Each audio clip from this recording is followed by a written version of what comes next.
আসসালামু আলাইকুম রহমতুল্লাহ। সুপ্রিয় দর্শক, গতকাল রাতে ছাত্র দলের এক নেতাকে হত্যা করা হয়েছে। কে বা কারা হত্যা করেছে এটা নিয়ে রাজনৈতিক অঙ্গনে তোলপাড় সৃষ্টি হয়ে গেছে এবং ছাত্রদল এই নেতার লাশ নিয়ে অপরাজনীতি শুরু করেছে ছাত্র দলের নেতারা।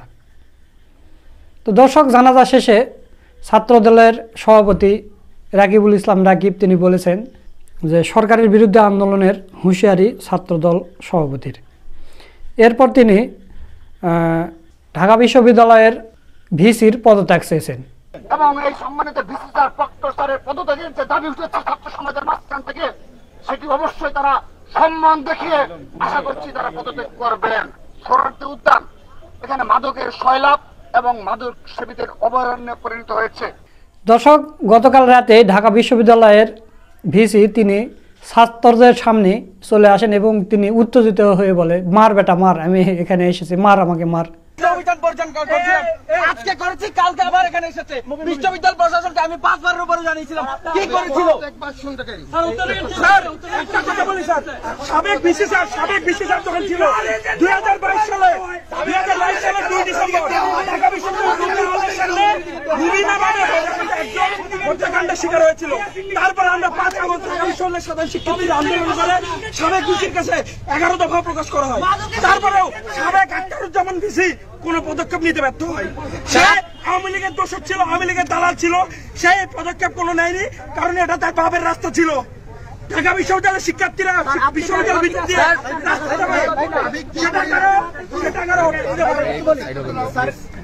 তোমরা যদি মনে করো যে তুমি আর আমি আলাদা পক্ষ, আমি এখানে দাঁড়িয়ে আছি, আমাকে মার বেটা মার, চিৎকার সারা দিবি না। সুপ্রিয় দর্শক, আসলে এখানে ভিসির কোনো এখতিয়ার নেই, এটা বিশ্ববিদ্যালয়ের বাইরে হত্যাকাণ্ড হয়েছে। আর ঢাকা বিশ্ববিদ্যালয়ের ভিসির যে কোনো দোষ নেই সেটা আপনারা এই ভিডিওর মাধ্যমে জানতে পারবেন।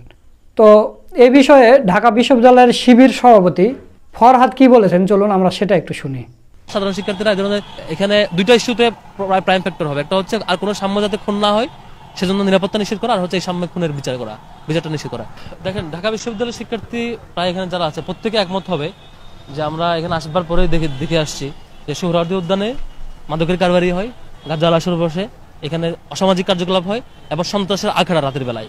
এই এরিয়াটাকে ঢাকা বিশ্ববিদ্যালয়ের শিক্ষার্থীদের নিরাপত্তা প্রদানের জন্য এটাকে নিয়ন্ত্রণ করতে হলে একটাই সমাধান ছিল, এই গেটগুলো লক করে দেওয়া রাতের বেলায় এবং এখানে সকল ধরনের সিন্ডিকেট এবং অসামাজিক কার্যকলাপ পার্মানেন্টলি বন্ধ করে দেওয়া, ওইখানকার তত্ত্বাবধানের আওতায় নিয়ে আসা। কিন্তু ইউনিভার্সিটি প্রশাসন এটা উদ্যোগও নিয়েছিল বটে। এই উদ্যোগ ছিল ক্যাম্পাস চারপাশে লক করে দেওয়া, বহির্গত ঢুকতে না পারা, সোহরাওয়ার্দী উদ্যানের গেটগুলো লক থাকা। কিন্তু দুঃখজনক হচ্ছে শিক্ষার্থীদের একটা গ্রুপ একটা পলিটিক্যাল হীন উদ্দেশ্যে এবং শিক্ষকদের একটা গ্রুপের মবের মুখোমুখি হয়ে ইউনিভার্সিটি প্রশাসন এই উদ্যোগ থেকে ব্যাক করতে বাধ্য হয় এবং তার পাশে যে কন্ট্রোল সিস্টেম ছিল সেটাকে ধীরে ধীরে বিশ্ববিদ্যালয় প্রশাসন আস্তে আস্তে মানে স্লো মোশন আগায়। ইভেন একটা গ্রুপকে দেখেছি আমরা সোহরাওয়ার্দী উদ্যানে এই গেটের তালা ভাঙতে দেখা যায়, যে এটা তারা ইজিলি অবাধ যাতায়াত নিশ্চিত করবার জন্য। এটা খুব হীন কাজ এবং ইউনিভার্সিটি প্রশাসনের ব্যর্থতা হলো এই ছোট্ট একটা গ্রুপের মুখোমুখি হওয়ার পরে তারা ঘাবড়ে গিয়ে তাদের নিরাপদ ক্যাম্পাসের উদ্যোগটাকে তারা আর কন্টিনিউ করে নাই এবং এখান থেকে ব্যাক করছে শিক্ষার্থীদের পালসের বিরুদ্ধে। মানে শিক্ষার্থীদের দাবি যেটা ছিল যে নিরাপদ ক্যাম্পাস, সেই নিরাপদ ক্যাম্পাসের দাবি থেকে সরে আসছে ইউনিভার্সিটি প্রশাসন। এটা একটা ব্যর্থতা। এখন ইউনিভার্সিটি প্রশাসনের দায়িত্ব হচ্ছে এই ধরনের কোনো গ্রুপ, কোনো মব তার পলিটিক্যাল হীন উদ্দেশ্যে কিংবা মাদকের ব্যবসা কন্টিনিউ করার জন্য কিংবা অন্য কোনো উদ্দেশ্যে যদি এই ধরনের নিরাপদ ক্যাম্পাসের প্রজেক্টের বিরুদ্ধে গিয়ে দাঁড়ায়, সেটা আমলে না নিয়ে পুরোপুরিভাবে নিরাপদ ক্যাম্পাস নিশ্চিত করাটা ইউনিভার্সিটি প্রশাসনের দায়িত্ব। অনিরাপদ হওয়ার পেছনে ইউনিভার্সিটি প্রশাসনের দায় আছে, আবার একসাথে পুলিশ প্রশাসনের দায় আছে। কিন্তু এটাকে কেন্দ্র করে, এই লাশকে কেন্দ্র করে রাত 12টা বাজে একটা সোহরাওয়ার্দী উদ্যানের ভিতরে একটা ছিনতাই কিংবা সংঘর্ষের ঘটনা এবং পরবর্তী খুনের ঘটনাকে কেন্দ্র করে সরাসরি বিসি প্রক্টরকে দায়ী করে বিসি প্রক্টরের পদত্যাগ চাওয়া, এটা আমার কাছে লাশের রাজনীতি মনে হয়, লাশকে নিয়ে রাজনীতির সমতুল্য। আমার মনে হয় লাশকে নিয়ে এ ধরনের হীন রাজনীতি করার সুযোগ নাই। সুপ্রিয় দর্শক, আপনারা এস.এম. ফরহাদের বক্তব্যটা শুনলেন। তো এখন আপনাদের আরেকটা জিনিস দেখায়, সেটা হচ্ছে বিএনপিপন্থী অ্যাক্টিভিস্ট একটা মানে লেখা দিয়েছে, সেই লেখাটা আপনাদের একটু পড়ে শোনাচ্ছি। আপনারা স্ক্রিনে দেখতে পাচ্ছেন, সাম্য মার্ডার হওয়ার স্থানটা মাদকাসক্ত আর বাম সেকুলারদের আড্ডাখানা। বামদের অনেকেই ছুরি এবং চেন সাথে রাখে সেলফ ডিফেন্স পার্ট হিসেবে। আমি সম্ভাবনার কথা বললাম, আঙ্গুল তুললাম না। জুলাই বিপ্লবীদের টার্গেট কিলিং বা হত্যা মিশনের একটা অংশ সাম্য মার্ডার। আসিফ সৈকত, বিএনপিপন্থী অ্যাক্টিভিস্ট। তো দেখেন, বিএনপিপন্থী অ্যাক্টিভিস্ট তিনি এই কথা বলতেছেন, আর ছাত্র দলের নেতাকর্মীরা লাশ নিয়ে রাজনীতি করতেছে, অপরাজনীতি করতেছে। দর্শক, এবার আপনাদের পিনাকি ভট্টাচার্যের একটা লেখা দেখায়, তাহলে আপনারা পুরো বিষয়টা বুঝতে পারবেন। আপনারা এই পাশে দেখতে পাচ্ছেন পিনাকি ভট্টাচার্য কি বলতেছে। জুলাই টকবগে যোদ্ধা এবং ঢাকা বিশ্ববিদ্যালয়ের ছাত্রদল নেতা শাহরিয়ার আলম সাম্য হত্যার ঘটনায় গভীর শোক ও নিন্দা জানাচ্ছি। দ্রুত দোষীদের আটক ও বিচারের দাবি করছি। এ পর্যন্ত পুলিশ 3 জনকে আটক করেছে বলে গণমাধ্যম সূত্রে জানতে পেরেছি। সোহরাওয়ার্দী উদ্যানে নিরাপত্তার দায়িত্ব ঢাকা বিশ্ববিদ্যালয় প্রশাসনের হাতে নেই।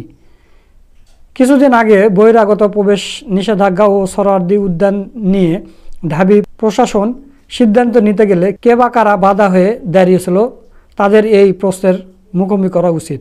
দেখুন, একটি মৃত্যুর পরে আমাদের সবার কাজ হওয়া উচিত এমন মৃত্যু যেন আর না ঘটে। দ্রুত সংশ্লিষ্ট স্থানগুলোতে ভাসমান দোকান, মাদক সংশ্লিষ্টতা বন্ধসহ কার্যকর পদক্ষেপ নিতে হবে। অফিসিয়ালি চাঁদাবাজিকে ফরমাল ব্যবসায় পরিণত করে এমন সকল এলিমেন্ট বন্ধ করে দিতে হবে। সকল ছাত্র সংগঠনগুলোর এটি নিয়ে কর্মসূচি দেওয়া উচিত। কিন্তু না, আমাদের তো লাশ নিয়ে রাজনীতি দরকার, একে অপরকে দোষারোপ করা দরকার। অনেকেই এক লাইন এগিয়ে ভিসির পদত্যাগ দাবি করে আসেন। তো ভাই, সারা দেশে বিএনপির অভ্যন্তরীণ দ্বন্দ্বে খুন হওয়া ব্যক্তিদের জন্য বিএনপির শীর্ষ নেতৃত্বের পদত্যাগ চেয়েছেন? তো দর্শক, এই লাইনটা আমার কাছে খুবই গুরুত্বপূর্ণ মনে হয়েছে যে ছাত্রদল নেতা খুন হয়েছে সোহরাওয়ার্দী উদ্যানের ওখানে, তো এসে ভিসির পদত্যাগ চাচ্ছে ছাত্রদল নেতারা। তো তাহলে আপনাদের ভিতর, বিএনপির ভিতর ছাত্রদলের মধ্যে নিজেদের কোন দলে যখন মারা যায় তখন ওই মির্জা ফখরুলের পদত্যাগ চান আপনারা? না, চান না। তো তাহলে এখানে ভিসির পদত্যাগ কেন চাচ্ছেন? এটাই বলেছেন পিনাকি ভট্টাচার্য। এরপর তিনি বলেন, ভিসির পদত্যাগ চেয়েছেন, তো প্রো ভিসি 2 জন কি আপনাদের তাল তো ভাই লাগে? তো ভিসির পদত্যাগ চাচ্ছে, প্রো ভিসি 2 জন আছে, তাদের পদত্যাগ চাচ্ছেন না কেন? এইসব ফাজলামি বাদ দিয়ে আরেকজন সাম্য যেন আগামী দিনে আমাদের কাছ থেকে চলে না যায় সেটি নিশ্চিত করতে সবাই কাঁধে কাঁধ মিলিয়ে কাজ করুন। সাম্যরা মরে পড়ে থাকে আর আমরা লাশ সামনে রেখে দোষারোপের রাজনীতি করি। তো দর্শক, এই ছিল পিনাকি ভট্টাচার্যের পোস্ট, আপনাদের পড়ে শোনালাম। এখন এই বিষয় নিয়ে অসাধারণ একটা অ্যানালাইসিস করেছেন আমাদের বড় ভাই মোহাম্মদ সোলাইমান। তো চলুন আমরা সেই ভিডিওটা একটু দেখে আসি। ঢাকা বিশ্ববিদ্যালয়ে একটা অপ্রত্যাশিত ঘটনাকে কেন্দ্র করে অপরাজনীতি করার যে চেষ্টা চলছে, পুরো দেশকে অস্থিতিশীল করার যে চেষ্টা চলছে। আপনারা জানেন যে ঢাকা বিশ্ববিদ্যালয়ে একজন শিক্ষার্থী কাম ছাত্রদল নেতা হত্যাকাণ্ডের শিকার হয়েছে। এটাকে কেন্দ্র করে একটি বিশেষ মহল টোটাল বাংলাদেশকে অস্থিতিশীল করতে চায়। কিন্তু বাংলাদেশ ইসলামী ছাত্র শিবির এ বিষয়ে সোচ্চার এবং সিরিয়াস।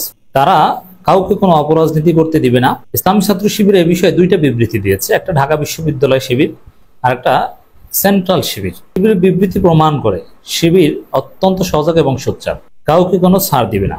দর্শক, শিবিরের এই বিবৃতি পর্যালোচনার আগে, বিশ্লেষণের আগে বলে রাখি, লিভ ইট অর নট, এই যে সাম্য হত্যাকাণ্ড আর সামনে আরো যত হত্যাকাণ্ড মাহফুজরা ঘটাবে, দেখেন হত্যাকাণ্ড যদি নিছক হত্যাকাণ্ডই হয়, যদিও আমি এটাকে মনে করি পরিকল্পিত কিছু, যেমন যদি এরকম হয় যে আসলেই 2টা বাইকে ধাক্কা লেগেছে অথবা ছিনতাইকারী বা নেশাখোর 2 গ্রুপে মারামারি হয়েছে, এক গ্রুপকে হত্যা করে চলে গেছে, দ্যাটস ডিফারেন্ট কেস, এটা হতে পারে, সিম্পল। কিন্তু যদি এটা পরিকল্পিত লাশ ফেলানোর রাজনীতি হয়ে থাকে, দেশকে অস্থিতিশীল করা কোনো নাটক হয়ে থাকে, তাহলে মনে রাখবেন এগুলোর উদ্দেশ্য হচ্ছে শিবিরকে দায়ী করা। কিন্তু এখানে হয়তো শিবিরকে দায় দেওয়া যায়নি, কিন্তু সামনে যদি এরকম আরো কোনো পরিকল্পিত হত্যাকাণ্ড গোয়েন্দা সংস্থার বা কেউ ঘটায়, র বা অন্য কেউ, মনে রাখবেন যে এটা শিবিরকে দায়ী করার জন্য। অতএব শিবির এবং জামাত এই মুহূর্তে এতটা সোচ্চার, এতটা সজাগ এবং সিরিয়াস যে এক ফোঁটা কাদা, এক ফোঁটা বালুকণা তাদের গায়ে যেন না লাগে সেভাবে তারা আচরণ করছে। তবে সমস্যা হচ্ছে জামাত এবং শিবিরের পন্থী অনেকে ফেসবুকে যা ইচ্ছা তা বলে, লেখে, এটা আবার সংগঠন চাইলেও নিয়ন্ত্রণ করতে পারে না কিংবা পারবে না। কিন্তু সাংগঠনিকভাবে জামাত শিবির অত্যন্ত সজাগ দৃষ্টি রাখছে, সোচ্চার ভূমিকা পালন করছে। দর্শক, ঢাবি শিবির এবং সেন্ট্রাল শিবিরের বিবৃতি অত্যন্ত চমৎকার, দূরদর্শী।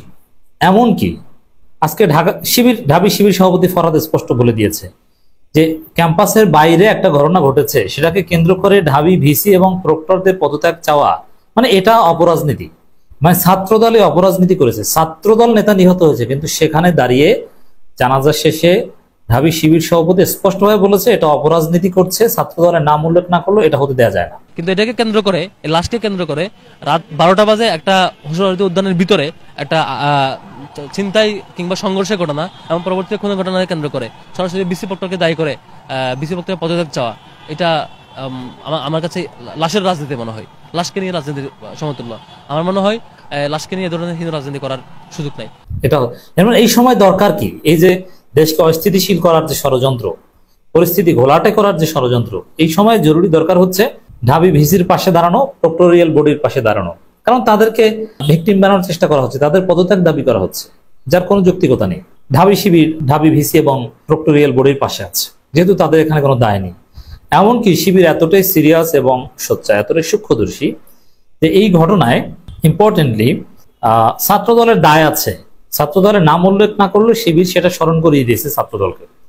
যেমন শিবিরের দাবি ছিল ক্যাম্পাসে বহিরাগতদের নিয়ন্ত্রণ করতে হবে, কারণ ছাত্র দলের বহিরাগত লাগে, ছাত্র দলের নিজস্ব লোক নেই ঢাকা বিশ্ববিদ্যালয়ে, বহিরাগতদের লোক নিয়ে মিছিল করে, বহিরাগতদের নিয়ে ঢাবির ভিসির পদত্যাগ চায়। এ কারণে বিশ্ববিদ্যালয়ের গেটগুলো নিয়ন্ত্রণ করা অথবা এই টিএসসিতে যে কেউ এসে আড্ডা দিতে পারে, এটা উদ্যোগ কিন্তু ঢাবি কর্তৃপক্ষ নিয়েছিল, কিন্তু এই ছাত্রদল সহ কিছু সংগঠনের বিরোধিতার মুখে ঢাকা বিশ্ববিদ্যালয় কর্তৃপক্ষ এটা বাস্তবায়ন করতে পারেনি। এই জায়গাটা এবং বিভিন্ন চায়ের দোকান থাকবে যাচ্ছে তাই, বিভিন্ন দোকানপাট থাকবে, দোল চত্বর বিভিন্ন জায়গায় ছাত্রদল চাঁদা খাবে, এই ছিল মানে এই বিষয়টা শিবির সরাসরি ছাত্রদলের নাম এখানে উল্লেখ না করলেও তাদেরকে স্মরণ করিয়ে দিয়েছে যে না, এই জায়গায় কিন্তু ব্যর্থতা আছে। কারা এটা করেছিল আমরা জানি, অতএব ছাত্রদলের দায় আছে। যদি এটা নিছক ওই ছিনতাইকারীদের দুই গ্রুপের মারামারির ফলে ওই ছাত্রদল নেতা হত্যাকাণ্ডের শিকার হয়ে থাকে অথবা নেশাখোরদের দুই গ্রুপে, সেখানেও ছাত্রদলের দায় আছে, কারণ নেশাখোররা ঢোকার মতো পরিবেশ তৈরি করেছে কেন। এর ফলে যেটা হয়েছে দেখেন একটা বিষয়, যে আসিফ মাহমুদ যেটা জানিয়েছে সরকার এবং গণপূর্ত অধিদপ্তর, মেট্রো রেল কর্তৃপক্ষ সবাই নড়েচড়ে বসেছে যে না, ঢাকা বিশ্ববিদ্যালয় এভাবে অবাধ চলাফেরার সুযোগ দেওয়া যাবে না।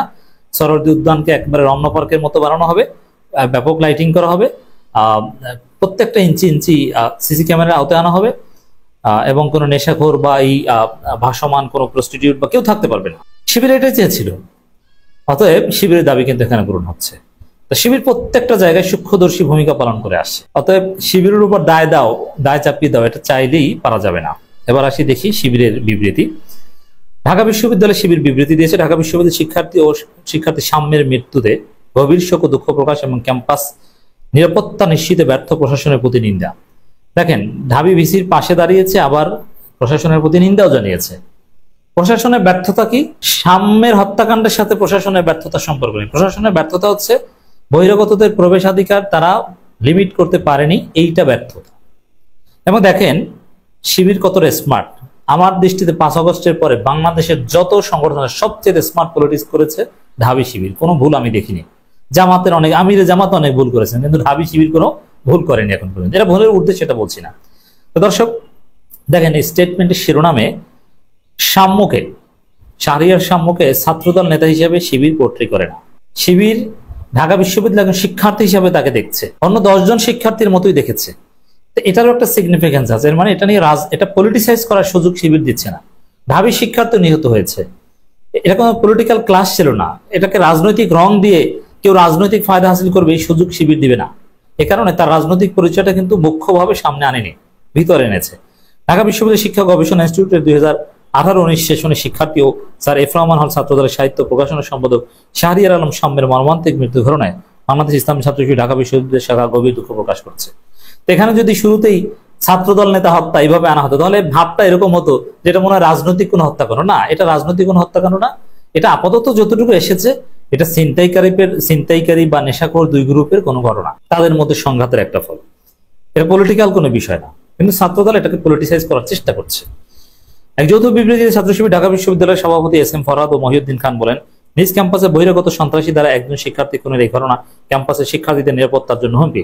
এমন ঘটনা প্রমাণ করে ঢাকা বিশ্ববিদ্যালয়ের শিক্ষার্থীদের নিরাপত্তা প্রদানে প্রশাসন ব্যর্থতার পরিচয় দিয়ে। প্রশাসনের ব্যর্থতার আবার ফরহাদ ব্যাখ্যা করেছে যেটা আর এটা নিজ ক্যাম্পাসেও বলবো না, এটা তো ক্যাম্পাসের বাইরে। সরোয়ার্দী উদ্যান ক্যাম্পাসকে বলেছে, আমরা বলেছি না ঢাকা বিশ্ববিদ্যালয় সরোয়ার্দী উদ্যান ক্যাম্পাস না, সরোয়ার্দী উদ্যান আউট অফ ক্যাম্পাস।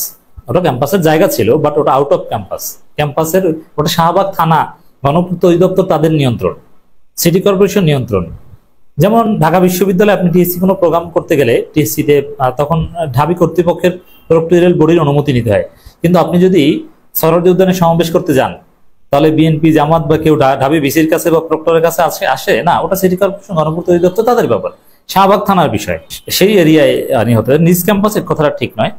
তারপরও এই ক্যাম্পাসের আশেপাশে নিয়ন্ত্রণ বা এই চাইলেই যে কেউ যেতে বের হতে পারবে না, এইটা কর্তৃপক্ষের ব্যর্থতা। একই সাথে এই ধরনের হত্যাকাণ্ড সার্বিকভাবে এদেশের সামাজিক ও নিরাপত্তা ব্যবস্থায় গভীর সংকট তুলে ধরে এ ধরনের দায়ীদের দ্রুত শনাক্ত করে দ্রুত সময়ের মধ্যে দৃষ্টান্তমূলক শাস্তির ব্যবস্থা করার জন্য শিবির আহ্বান জানাচ্ছে এবং আল্লাহর কাছে তার মাগফিরাত কামনা করছে এবং আল্লাহ তাআলা যেন জান্নাতের সর্বোচ্চ মাকাম দান করেন, পরিবার পরিজন সবাইকে সবর করার তৌফিক দেন, সেই দোয়া করেছে। শিবিরেই এই নিহত সামনের প্রকৃত বন্ধু, কারণ শিবির তার দুনিয়া এবং আখিরাতের কল্যাণ চেয়েছে, শিবির তার পরকালীন মুক্তির জন্য দোয়া করেছে। এই ছেলে নিহত হওয়ার আগেও কিন্তু কনসার্টের পোস্ট করেছে স্টোরিতে, কিন্তু শিবির তার দুনিয়া এবং আখিরাতে তার মাগফিরাতের দোয়া করেছে। ছাত্রদল তার জন্য মাগফিরাতের দোয়া না করে তাকে নিয়ে রাজনীতি করছে, শিবির সেই সুযোগ দিতে চাইছে না। অতএব শিবির বিচার চাওয়ার সৎ সাহস, সুষ্ঠু তদন্তের দাবি করছে। এর মানে চাইলেও কোথাও শিবিরের উপর দায় চাপানোর যুগ এখন আর নেই। ঢাবি শিক্ষার্থী সাম্য হত্যাকাণ্ডে শোক প্রকাশ ও দ্রুত বিচার দাবি করেছে বাংলাদেশ ইসলামী ছাত্র শিবির কেন্দ্রীয় শাখা। 14 মে এক যৌথ বিবৃতি দিয়েছেন শিবির সভাপতি জাহিদুল ইসলাম, সেক্রেটারি নুরুল ইসলাম সাদ্দাম। সেখানে কয়েকটা লাইন কিন্তু খুবই গুরুত্বপূর্ণ। ক্যাম্পাস এলাকায় বহিরাগতদের হাতে শিক্ষার্থীদের খুন হওয়া দেশের সার্বিক নিরাপত্তার জন্য অসহনীয়, মানে বহিরাগতদের হাতে, এটা পলিটিক্স না, দেশের পরিবেশ ও শিক্ষার্থীদের নিরাপত্তা নিশ্চিত করতে বিশ্ববিদ্যালয় ক্যাম্পাস ও পার্শ্ববর্তী এলাকায় নিরাপদ রাখা অপরিহার্য, এটা শিবির আগে থেকেই বলে আসছে। আর ছাত্র দলেরই দরকার বহিরাগতদের, কারণ তাদের লোক নেই, বহিরাগতদের এনে তারা মিছিল করে। দুর্ভাগ্যজনক দেশের অধিকাংশ শিক্ষা প্রতিষ্ঠান অপরাধের অভয়ারণ্য পরিণত হয়েছে, বিশেষ করে ঢাকা বিশ্ববিদ্যালয় ক্যাম্পাস ও পার্শ্ববর্তী এলাকা বহিরাগত অপরাধীর অবাধ বিচরণস্থল হিসেবে গড়ে উঠেছে। সরোয়ার্দী উদ্যানে ছিনতাই, মাদকসেবী ও শিক্ষার্থীদের হেনস্থার মতো অপরাধ প্রায় সংঘটিত হচ্ছে। নেতৃবৃন্দ বিশ্ববিদ্যালয় প্রশাসন একক প্রচেষ্টা পরিস্থিতি নিয়ন্ত্রণ রাখা কষ্টসাধ্য, এই জন্য প্রয়োজন আইন শৃঙ্খলা বাহিনী, বিশ্ববিদ্যালয় প্রশাসন এবং জনসাধারণের সমন্বিত উদ্যোগ। আমরা দেখেছি ঢাকা বিশ্ববিদ্যালয় কর্তৃপক্ষ একাধিকবার ক্যাম্পাসের নিরাপত্তা বিধানে, এই লাইনটি ইম্পর্টেন্ট, একাধিকবার ক্যাম্পাসের নিরাপত্তা বিধানে ক্যাম্পাসের বহিরাগতদের চলাচল নিয়ন্ত্রণ সহ নানা উদ্যোগ নিলেও একটি গোষ্ঠী বারবার সে প্রচেষ্টা বিরোধিতা করে এসছে। এর মানে এই যে বহিরাগতদের চলাচলের নিয়ন্ত্রণ উদ্যোগ, এটা বিরোধিতা করে আসছে কারা? এই ছাত্রদল বিরোধিতা করেছে, সামিনা লুৎফারা বিরোধিতা করেছে, তার ফলে এখন ছাত্রদল নেতার প্রাণ যাওয়ার মধ্য দিয়ে। এখানে ছাত্রদলের যে কিছু দায় আছে, শিবির কিন্তু এই জায়গাটা স্মরণ করিয়ে দিয়েছে। অতএব শিবির কাউকে কোনো অপরাজনীতির সুযোগ দিতে চাচ্ছে না, শিবির সূক্ষ্মদর্শী, কারণ জানে যে ঘটনা ঘটিয়ে শিবিরের উপর দায় দেওয়ার সর্বোচ্চ চেষ্টা করা হবে। আমরা রাজশাহী বিশ্ববিদ্যালয়ে দেখেছি মাহবুব সালেহের ঘটনা, আরো সেই ফারুক হত্যাকাণ্ডের ঘটনা ঘটিয়েছে অন্য মানুষজন, শিবিরকে একেবারে দেশ ছাড়া করেছে, একেবারে শিবিরকে হত্যা করা থেকে শুরু করে কত ঘটনা, অথচ শিবিরের সাথে কোনো সম্পৃক্ততা নেই। হাসিনার আদালতে সেটা প্রমাণিত হয়েছে। তো এভাবে শিবিরকে সব জায়গায় ভিকটিম করার নানা ষড়যন্ত্র চলছে। আশা করি শিবির কাউকে কোনো সুযোগ দেবে না। শিবির এবার সিরিয়াস। সেই সিলেট এমসি কলেজে আরো বিভিন্ন জায়গায়, কুয়েটে এরকম ঘটনা ঘটানোর চেষ্টা করা হয়েছিল, কিন্তু পারবে না। সুপ্রিয় দর্শক, আপনারা সোলাইমান ভাইয়ের ভিডিও সহ পুরো ভিডিওটা দেখলেন। তো আজকের ভিডিওটা আপনাদের কাছে কেমন লেগেছে? যদি ভালো লাগে ভিডিওটা শেয়ার করবেন। নিত্য নতুন এরকম আপডেট ভিডিও পেতে আমাদের চ্যানেলটা সাবস্ক্রাইব করে রাখবেন। সকলকে ধন্যবাদ। আসসালামু আলাইকুম ওয়া রাহমাতুল্লাহ।